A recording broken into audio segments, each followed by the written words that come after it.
গতকাল কিন্তু আপনার ৪ জন খুব সম্ভবত আবার মারা গেছে। এবং তাদের পেছনে কারা দায়ী এবং সেটা আপনার রাষ্ট্রকে পরিষ্কার করতে হবে। যেটা তৃতীয় পক্ষ দায়ী, নাকি এটা আন্তর্জাতিক কোনো সংগঠন বা কোনো একটা রাষ্ট্র দায়ী, সেটা তাদেরকে পরিষ্কার করা উচিত রাষ্ট্রের পক্ষ থেকে।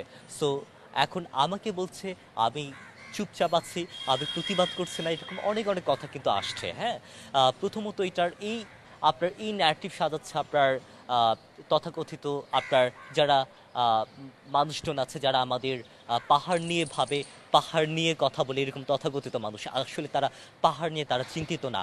তারা পাহাড়ের যে আপনার যে সমস্যাগুলো আছে সেগুলো উস্কে দিতে তারা বেশি তারা চেষ্টা করে।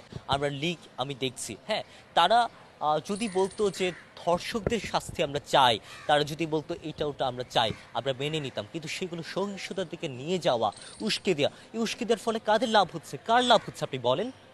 আপনি সেই জায়গায় আমরা দেখছি 4টা লাশ আমরা পেলাম, 4টা মৃতদেহ আমরা পেলাম। এটা কার লাভ হয়েছে? একজন পিতা সন্তান হারা হয়েছে, মা তার সন্তান হারা হয়েছে, আপনার আপনার কোনো এক সন্তান সে পিতৃ হারা হয়েছে, আমরা এগুলো তো আমরা দেখলাম, তাই না? সো আমি এই এই আমি এই আশঙ্কা আমি করেছিলাম 4 দিন আগে। আমি সেজন্য বলেছি যে আপনার প্রশাসন, স্থানীয় প্রশাসনকে বলেছে আপনারা কন্ট্রোলে রাখার চেষ্টা করেন এবং আপনারা কোনোভাবে দমন নিপীড়নের দিকে আপনারা যাবেন না। আপনি একজন আন্দোলনকারীকে যখন আপনি আটক করছেন, আচ্ছা ঠিক আছে, আপনার কনসার্ন হচ্ছে সে আপনার উস্কে দিচ্ছে, আপনি তাহলে আপনার সুস্পষ্ট আপনার অভিযোগ এনে তারপর আটক করেন। তাকে আটক করে তাকে হয়রানি করে আপনি আবার 2 ঘন্টা পরে তাকে আপনি ছেড়ে দিলেন। তাহলে কি হলো?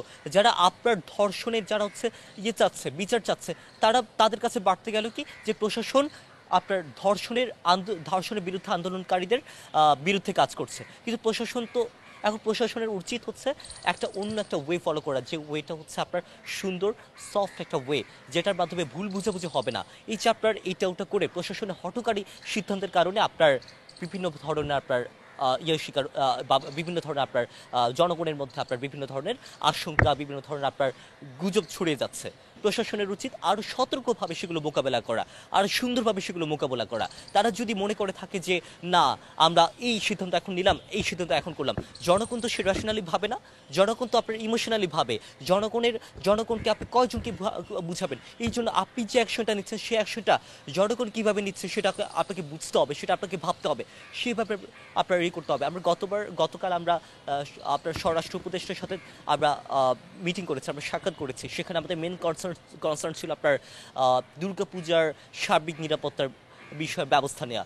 এখন আমরা সেখানে, আমি পাহাড়ি সন্তান হিসাবে সেখানে আমার কথাগুলো বলেছি। খাগড়াছড়িতে যে ঘটনা ঘটছিল ওই সময় যখন আমরা মিট করি তখন খুব সম্ভবত একজন মানে একজনের মৃত্যু হয়েছে।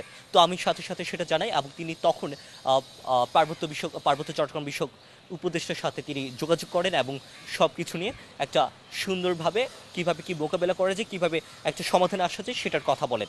এখন এইভাবে তো আসা উচিত। হঠাৎ করে দমন নিপীড়ন করা, এটা রাষ্ট্রীয় বাহিনী হোক, এটা যেই হোক সেই হোক, এইভাবে হলে হবে না।